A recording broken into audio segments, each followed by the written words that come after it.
Makanya kemarin saya bikin video, saya setengah emosi itu. Sudah lihat belum videonya?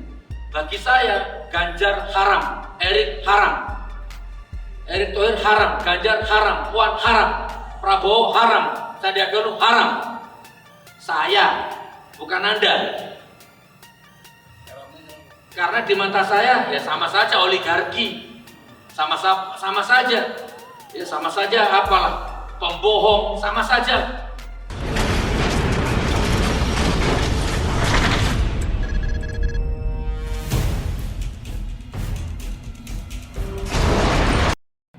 Selamat datang di Masjid Jami Al-Mujahidin Menteng Atas.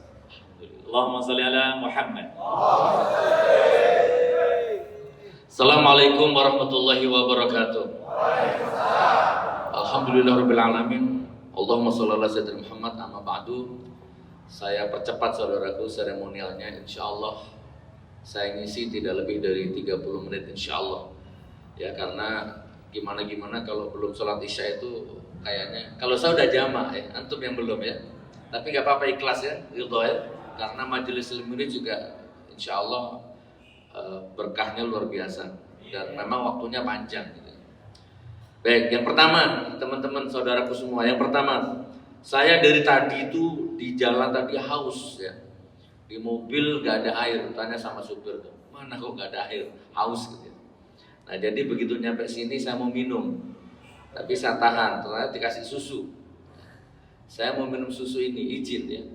Nah, tapi sebelum saya minum susu ini, saya ingin pastikan dulu apakah di depan saya ini, jamaah di depan saya ini, apakah sudah minum semua?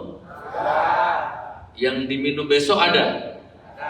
Karena haram hukumnya kalau saya minum ini, ternyata di depan saya masih ada orang yang kehausan. Apalagi kalau nggak ada yang diminum besok, ini jadi haram hukumnya. Kalau besok ada yang diminum, maka saya minum ya. Alhamdulillah. Kalau sampai besok tidak ada yang diminum, tidak ada yang dimakan, angkat tangan. Insya Allah 1 bulan ke depan saya tanggung sembakonya.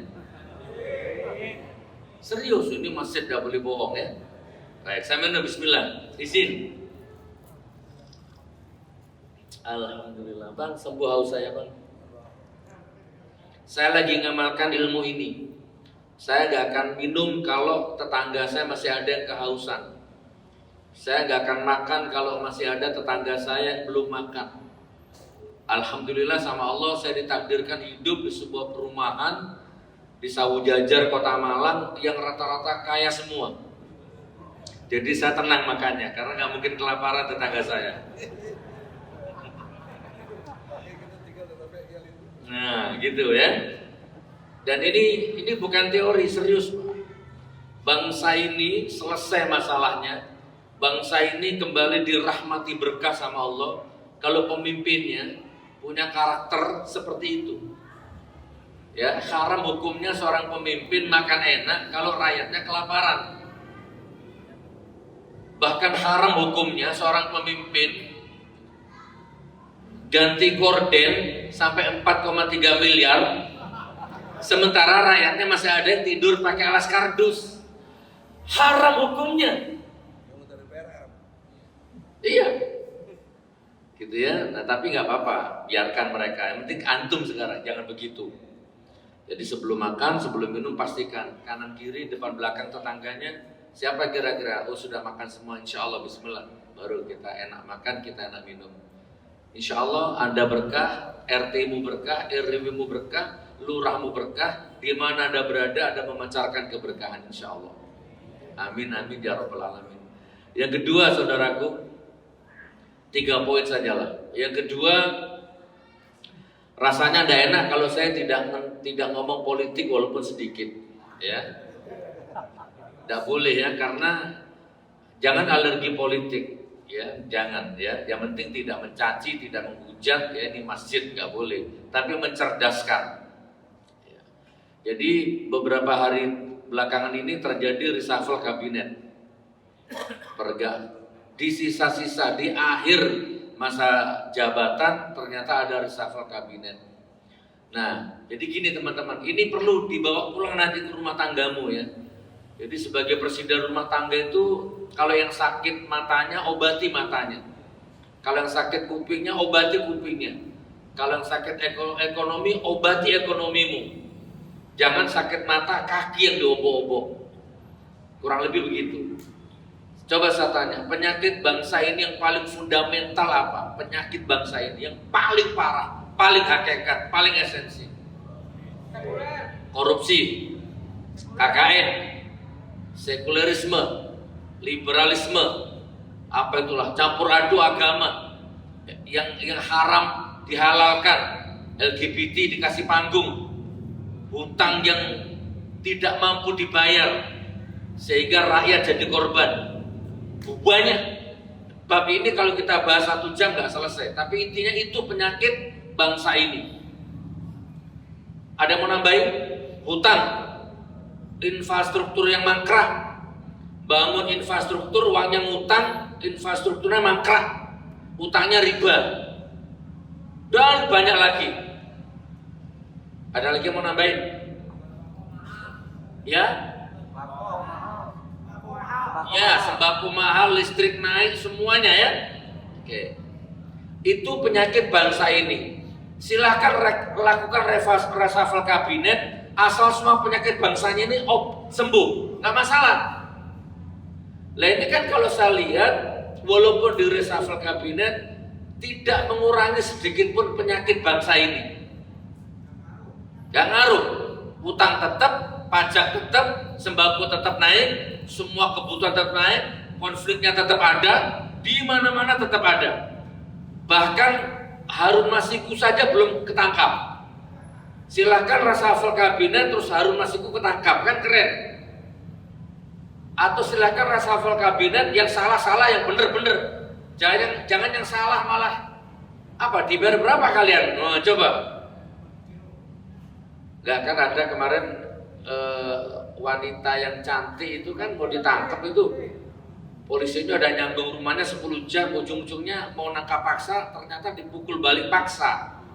Akhirnya terpulang paksa akhirnya kan. Sementara kalau Bang Egy atau saya langsung digeruduk masuk rumah tanpa ampun.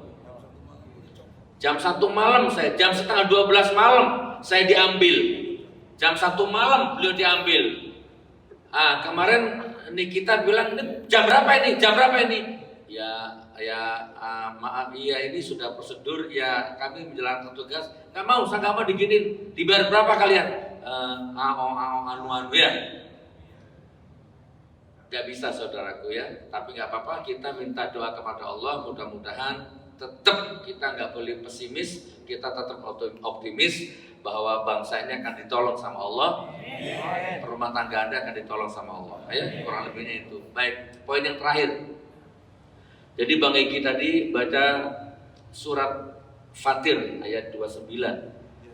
Innalladzina yatluna kitaballahi wa aqamus shalat wa anfaqu mimma razaqnahum sirra. Sembunyi ya, rahasia. Coba. Sesungguhnya barang siapa yang baca salat, baca Quran, sedekah, baik terang-terangan atau sembunyi-sembunyi, maka dia sedang berniaga denganku, kata Allah. Yang aku jamin, aku pastikan tidak akan pernah merugi, tidak bangkrut. Itu kuncinya, bawa pulang. Saya ngunci aja kalau gitu. Jadi mulai sekarang, kalau Anda selama ini usahanya kemana-mana tetap bangkrut, bertahun-tahun berumah tangga gak ada peningkatan, dari satu kontrakan ke kontrakan yang lain, dari satu kos-kosan ke kos-kosan yang lain, sampai detik ini gak ada peningkatan, umur 40 tahun rokok masih ngutang, nah ya, berarti ada yang salah di 3 faktor tadi itu. Jadi mulai sekarang sholat, makmurkan masjidnya, demi Allah makmurkan masjidnya, hanya itu solusinya, hanya itu solusinya. Gak usah makan kembang, makan menyan, makan paku, makan dupa, gak usah ke dukun, gak usah ke paranormal, gak usah laut, gak usah tidur kuburan. Gak usah datang ke orang-orang sakti yang ada di YouTube. 99,9% demi Allah bohong, settingan, penipuan. Yang ditipu bukan hanya Anda, Rasulullah aja ditipu. Semua yang di YouTube, klinik-klinik itu. Apalagi yang pegang remote langit. Ya, nggak ada. Makmurkan masjid selesai. Kenapa bangsa ini nggak selesai-selesai? Karena pemegang kekuasaannya nggak kenal masjid. Masuk masjid hanya pencitraan, masih dijadikan komoditi politiknya, nggak sampai ke jiwanya ini. Pak, sudah nggak usah mikir pemerintah, nggak usah mikir negara, pusing. Pikirkan rumah tanggamu mulai sekarang, pikirkan dirimu. Gimana caranya makmurkan masjid? Biarkan itu Allah berserta Allah akan milih orang-orang yang lain. Jadi gini Pak, tadi saya udah ngomong di podcastnya Bang Resli. Tadi kita podcast makanya agak lambat. Negara ini kalau seperti ini, walaupun ada nggak berjuang, negara ini akan runtuh, tetap akan jatuh. Walaupun ada diem. Jadi pohon itu kalau akarnya sudah rusak, batangnya sudah busuk, ranting dahannya sudah lapuk, pohon daun buahnya sudah banyak benalunya, nggak usah ditebang, dia akan roboh sendiri. Nggak usah Anda tebang, dia akan runtuh sendiri. Rezim ini zalim kepada Allah, zalim kepada rakyat, dia akan runtuh sendiri. Walaupun Anda nggak ngapa-ngapain. Diam, nggak usah ngapa-ngapain, akan runtuh sendiri. Rumusnya begitu. Kalau pegawai negeri sudah nggak bisa digaji, rakyat sudah nggak mampu beli apa-apa, misalkan ya, tetap akan runtuh. Tapi kabar buruknya di Al-Quran nggak begitu rumusnya. Di Al-Quran, wa qul ja'al haqq wa zahaqal batilinal batila kana zahuqa. Kalau di Al-Quran itu kebenaran harus datang dulu. Kebenarannya datang, cahayanya didatangkan, ada yang ngomong kebenaran, baru batilnya hancur. Kalau kita nggak ngapa-ngapain, Bang Egy diem, saya diem, semua diem, iya tetap hancur. Tetapi akan tumbuhkan kebusukan yang baru gitu loh. Fir'aun itu walaupun gak ada Musa, gak ada Nabi Musa, Fir'aun akan tetap tenggelam walaupun gak ada Musa. Tetapi kalau tidak ada Nabi Musa, satu Fir'aun tenggelam, muncul Fir'aun yang lain. Satu Fir'aun mati, lahir Fir'aun yang lain. Itu. Maka kita harus ngomong, kita teriak, kita berjuang, kita bawa cahaya. Berhasil atau tidak, itu Allah yang memutuskan. Kita bawa cahaya. Kalau cahaya datang, yang gelap hilang. Kalau Anda diem, Anda dihisap di hadapan Allah. Di depanmu ada koruptor kok diem. Di depanmu ada LGBT kok diem sih. Berat hisapnya. Di depanmu ada rentenir kok diem sih Pak. Berat Pak. Ngomong, jangan rentenir, dosa. Jangan zina, dosa. Ngomong. Perkara dia tobat gak tobat, lain urusan sudah. Kalau ada diem, dia tetap mati Pak. LGBT-nya mati, rentenirnya mati, walaupun udah diem. Tapi akan lahir LGBT yang lain, lahir rentenir yang lain. Gitu rumusnya Pak. Maka kita nggak bisa diem, kita akan ngomong. Gitu ya. Walaupun penjara resikonya. Baik saudaraku, makmurkan masjid. Innalladzina yatluna kitaballahi wa aqamus shalat. Baca Quran dulu ya. Innalladzina yatlu kitaballahi wa baca Quran dulu, baru sholat, baru sedekah. Terang-terangan atau sembunyi-sembunyi. Tidak apa-apa, terang-terangan. Yang salah itu nanti niatnya Pak. Yang menentukan salah benar niat. Terang-terangan niatnya lillahi ta'ala, ikhlas, motivasi nggak apa-apa. Sembunyi-sembunyi niatnya sufistik, tasawuf nggak apa-apa, bagus. Yang nggak bener itu nggak sedekah, banyak omong. Itu yang nggak boleh Pak. Ya, nggak sedekah nyinyir, itu nggak boleh. Oke ya. Yang terakhir ya, bismillah. Sebagai oleh-oleh dari saya, jadi Bang Egy tadi ngasih oleh-oleh surat Fatir 29. Saya akan ngasih oleh-oleh An-Nisa 36. Ini bisa jadi solusi Anda insya Allah ya. Bismillahirrahmanirrahim. Wa'budullaha wa la tusyriku bihi syai'a wa bil walidaini ihsana wa bidzil qurba wal yatama wal masakin wal jari dzil qurba wal jaril junub was sahibi bil jambi wa ibnis sabil wa ma malakat aymanukum innallaha la yuhibbu man kana mukhtalan fakhura. bawa pulang. Udah ini solusinya, nggak ada lagi insya Allah. Ini pegang, yang lain akan keluar nanti dengan sendirinya. Apa itu? Wa'budullaha wa la tusyriku bihi syai'a. Sembahlah Allah dan jangan sekutukan dengan apapun. Punya uang Allah, dan punya uang Allah. Sakit Allah, betul. Sakit Allah, sembuh Allah. Udah, gak ada jalan lain.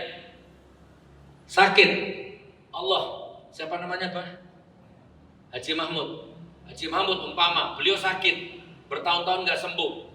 Datang beliau ngasih informasi, Ji, kok lama gak sembuh-sembuh Ji? Jangan-jangan kena santet. Coba Ji ke Banten Ji. Di Banten ada kiai hebat, insya Allah sembuh Ji. Informasi, oke. Beliau ingin sembuh, kan gak salah, ikhtiar. Berangkat ke Banten karena ingin sembuh. Tapi sayang, Allahu Akbar, Allahu Akbar, terdengar suara adzan duhur, lewat gak sholat. Asar lewat, maghrib lewat. Hanya ingin sembuh, hanya ingin ikhtiar, hanya ingin ketemu orang pintar, sholatnya dikorbankan. Ini yang saya maksud, wa'budullaha wa la tusyriku bihi syai'a. Sembahlah Allah, jangan sekutukan dengan apapun. Yang benar itu, ya Allah, saya sakit, alhamdulillah, saya nikmati. Ini ada informasi di Banten ada orang pintar, kiai.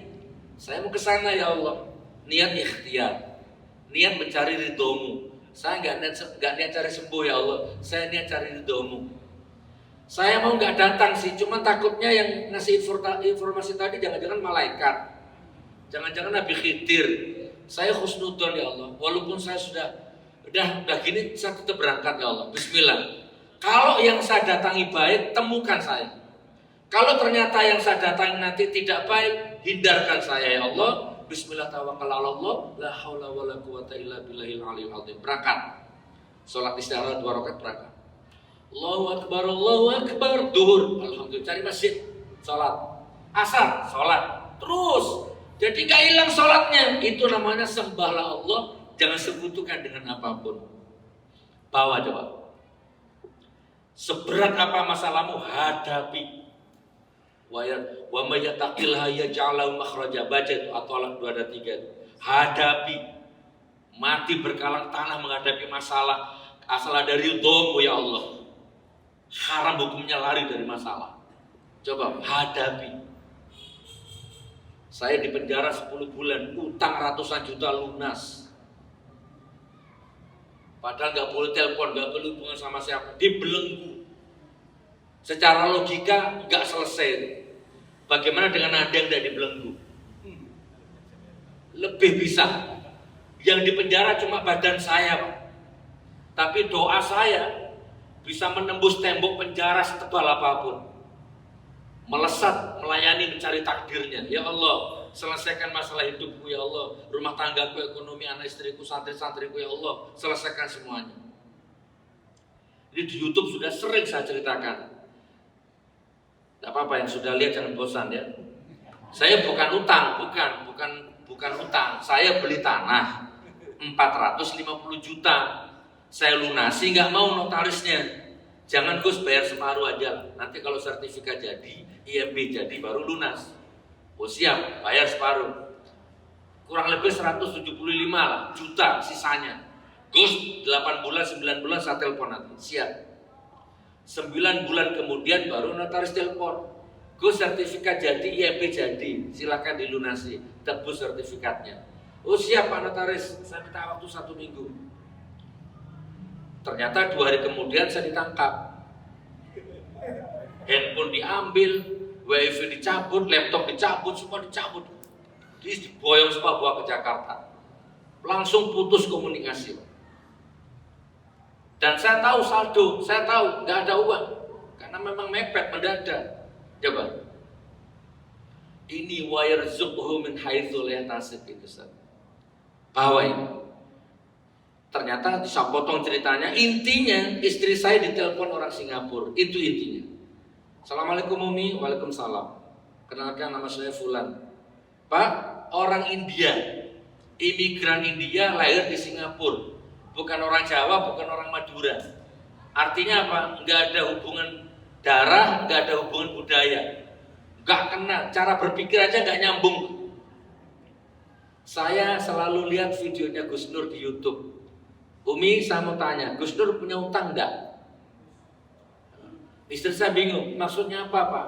Kalau punya hutang, saya lunasi semua hutangnya Gus Nur. Kalau orang Madura wajar, mungkin seorang Madura barangkali tertantang girohnya karena satu suku. Ini enggak, orang India. Ya. Punya Pak 100, tapi banyak Pak, enggak apa-apa, berapa? 175 juta. Baik Umi, besok saya transfer. Demi Allah. Oke Umi, yang kedua, pesantrennya Gus Nur yang di Palu bagaimana? Iya Pak, itu santrinya ada 300 lebih dan semuanya gratis.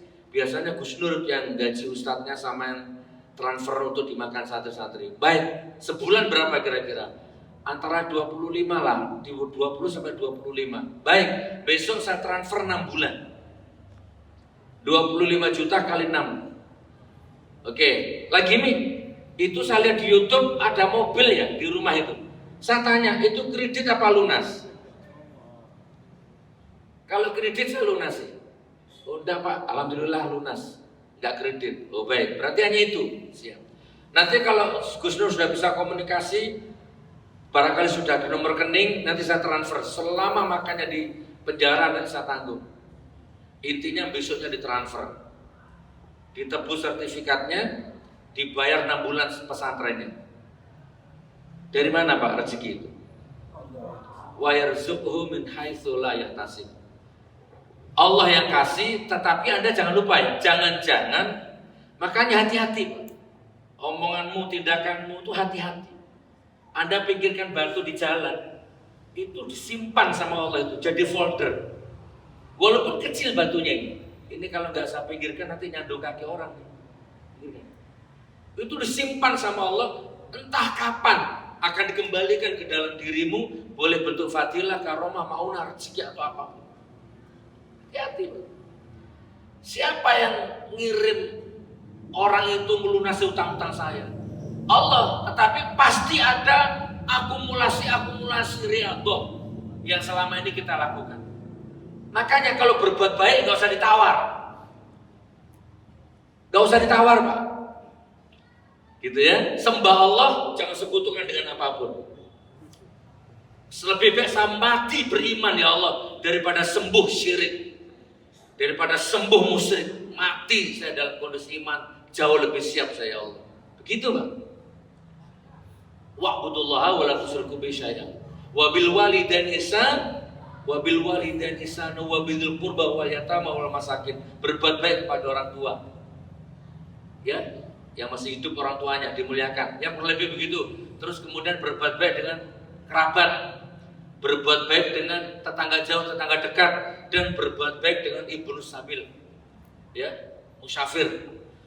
Nah, ditutup ayat ini Allah, innallaha la yuhibbu man kana mukhtalan fakhura. Sesungguhnya Allah tidak menyukai orang yang sombong dan membanggakan diri. Oke, sebagai penutup 5 menit terakhir, ya Pak ya, amalkan.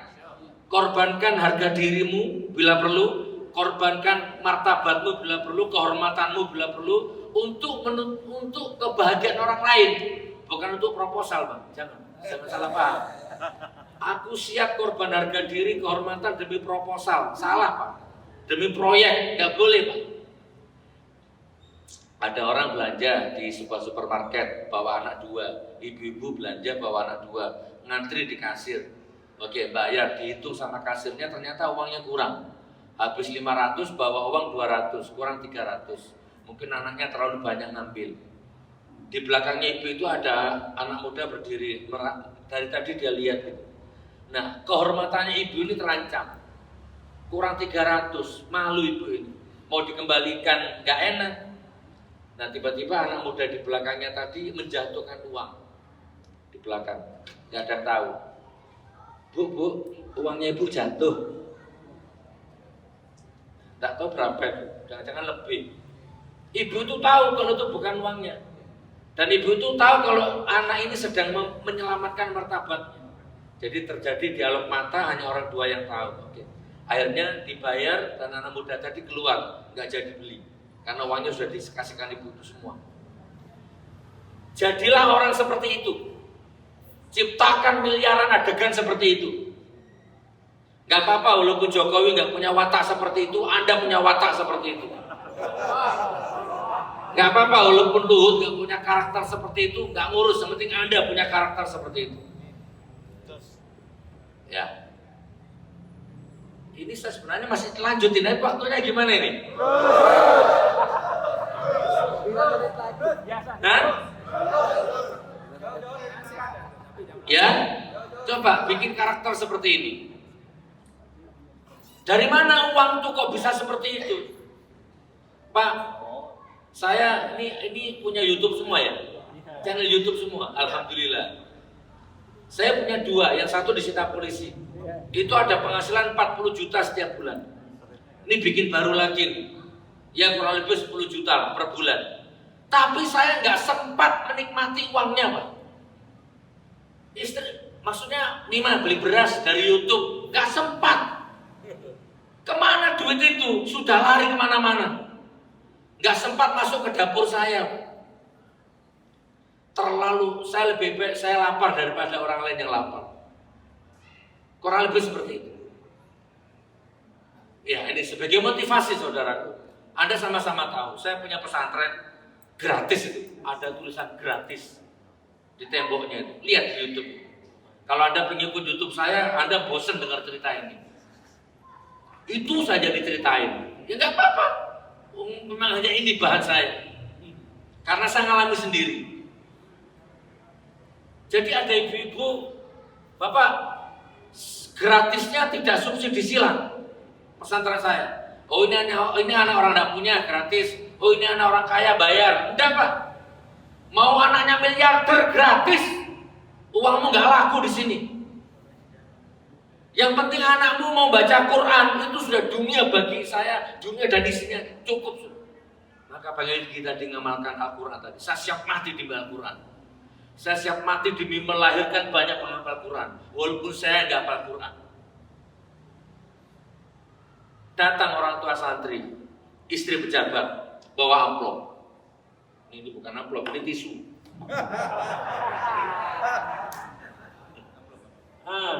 Bawa amplop, ada duitnya, ada duitnya, ayo. Saya kasih contoh. Gus, assalamualaikum Gus Nur, Ustaz. Apa Bu? Ini Ustaz ada rezeki, saya mau sedekah. Loh, sedekah apa Bu? Saya orang kuat, nggak perlu disedekahi. Loh, enggak untuk pesantren, kan anak saya ngaji di sini. Enggak Bu, itu baca gratis. Loh, nggak boleh gitu Ustaz. Ini kan saya ikhlas, ini saya infak sedekah. Enggak Bu. Orang itu yang dipegang mulutnya Bu, komitmennya. Kalau ini uang saya terima, apapun bahasanya, infak lah, sedekah lah, berarti tulisan gratis itu batal Bu. Hapus saja berarti Bu. Dia kaget. Ya tapi nggak boleh begitu Ustaz. Ini rezeki kan dosa nolak rezeki. Ah sudah begini, Ibu benar. Ya oke. Ustaz, sini turun. Yang ngajar ada 13 Ustaz. Tur, tak panggil semua Ustaznya. Ini ada rezeki, terima. Belikan sembako dimakan anak-anak. Ini haram kalau masuk ke perut saya. Kenapa kok haram? Karena saya sudah komitmen gratis. Listrik gaji Ustaz terserah apa kata Allah. Itu sudah. Pusing terserah. Saya siap pusing demi santri yang penting tidak lapar kan gitu. Makanya kemarin saya bikin video, saya setengah emosi itu. Sudah lihat belum videonya? Bagi saya Ganjar haram, Erick haram, Erick Thohir haram, Ganjar haram, Puan haram, Prabowo haram, Sandiaga Uno haram. Saya, bukan Anda. Karena di mata saya ya sama saja oligarki, sama saja, ya sama saja apalah pembohong, sama saja. Enggak saya, bukan Bang Egy, bukan saya. Dan saya nggak nyuruh Anda haram, Anda pilih saja. Nah itu sekali pengkhianat tetap pengkhianat, sekali bohong tetap bohong bagi saya. Nah, dan itu saya pertanggungjawabkan. Seandainya tiba-tiba ada orang datang ke saya, Gus Dur, pilih Erick Thohir, ini 1 triliun. Saya sudah ngomong haram, Pak. Mulut saya ini nggak bisa dibeli dengan uang 1 triliun. Sudah, itu intinya. Coba bangun karakter seperti ini, insya Allah selesai masalah Anda ini. Nah, sampai sekarang. Nah, doakan saya, sekarang saya lagi bangun lagi di Malang, Singosari. Masjid masih pondasi. Nanti tak kasih nomor rekening, tak kasih nomor handphone kalau mau. Silahkan barangkali mau ikut berjuang di sini dalam pembangunannya. Silahkan. Terang-terangan boleh, sembunyi-sembunyi boleh. Bang Egy kapan ke Malang, Bang? Saya jemput, Bang, ya. Peresmian nanti ya, insya Allah. Dan gratis. Insya Allah begitu, Pak. Bukan kebanyakan uang, Pak. Saya tertantang oleh orang-orang yang gini loh. Ada orang kredit motor. Saya tanya sama Anda, kredit motor itu riba apa enggak? Jelas ya? Ada orang kredit motor, Mas, kredit, iya. Berapa angsurannya tiap bulan? 913.000. 913.000 selama 2 tahun. Punya gaji? Punya, tapi tidak cukup. Nah, terus untuk angsuran bulanannya gimana? Apa kata Allah? Apa katanya nanti? Apa kata Allah? Coba lihat. Urusan riba dia berani mengatasnamakan Allah. Kaget saya. Lah apalagi saya, Gus Nur. Itu pesantren kok gratis. Listrik 500.000 per bulan. Makannya santri kurang lebih 2 juta per minggu. Gaji ustadznya 15 juta ke atas tiap bulan. Itu dari mana uangnya, Gus? Gimana tiap bulannya? Apa kata Allah? Orang riba saja berani, apa kata Allah? Masa melahirkan penghafal Quran saya nggak berani, apa kata Allah? Berani saya. Gajian tiap tanggal 1, pada maghrib tanggal 1 gajian. Tanggal 1 duhur belum ada uang, asar belum ada uang, menjelang maghrib, salatu wassalamu alaik, belum ada uang. Ya Rob, kalau saya lapar, saya bisa puasa. Kalau istriku lapar, tahan istri saya. Tapi kalau ustadz-ustadz yang ngajar di pesantren saya, istrinya belum tentu seperti istri saya. Jadi saya bolehlah nggak makan 3 hari terserah. Yang penting gajinya ustadz, ya Rob, tolong dikirim. Saya udah nyerah, saya udah usaha. Tinggal berapa waktu ini ya Allah. Setiap bulan begitu, Pak. Bukan ada saldo, bukan. Itu yang saya nikmati.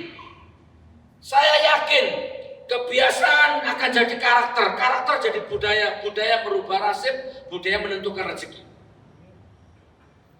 Dan sekarang sudah 9 tahun. Tiap bulan pusing mikirin biaya operasionalnya. Pusingnya itu yang saya nikmati, Pak. Dan saya nggak cari sakrit bodrek, enggak. Ini yang saya cari. Subhanallah, ternyata 9 bulan. Sembahlah Allah, jangan sebutkan dengan apapun. Anda kalau berpikir besok makan apa, Anda berarti menghina Allah. Tidak boleh. Ya kurang lebih seperti itu ya. Nah sebagai penutup, nih tak kasih nomor handphone saya. Ya silakan dicatat. Tak kasih nomor handphone saya, tak kasih nomor rekening masjid saya. Katanya siap mati demi Islam di Indonesia ini akan disekulerkan, Pak. Akan diliberalkan. Kalau bisa disingapurkan. Kalau bisa diandalusiakan. Ini Islam di sini. Maka jangan diem. Saya ambil tindakan. Apa? Saya akan melahirkan banyak penghafal Quran. Kalau Anda nggak punya uang, gampang, Pak. Hamil istrimu, lahirkan penghafal Quran yang banyak dari istrimu.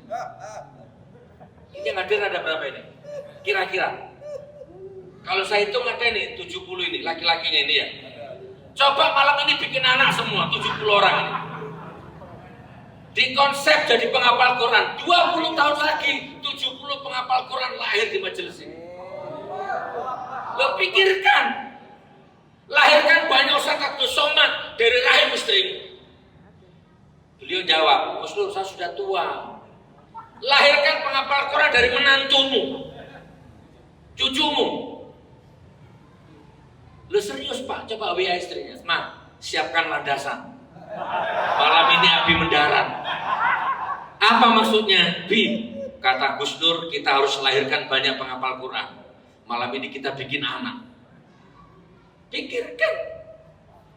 Jadi nanti bulan depan sudah mulai telat, gak datang bulan, baru Pak setiap pagi tempel ini murotal ke perutnya. Ar-Rahman.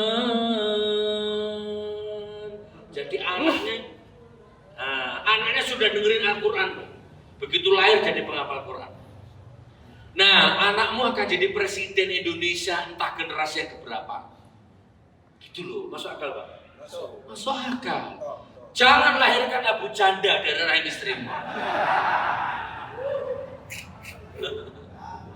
Ini saya siap mati, ya Allah. Insya Allah saya siap berjuang. Nah, coba handphone saya sekarang 0821. Nanti ini masih apa namanya? Anda WA saya, Gus Jamaah Mujahidin supaya nggak lupa ya. 0821 34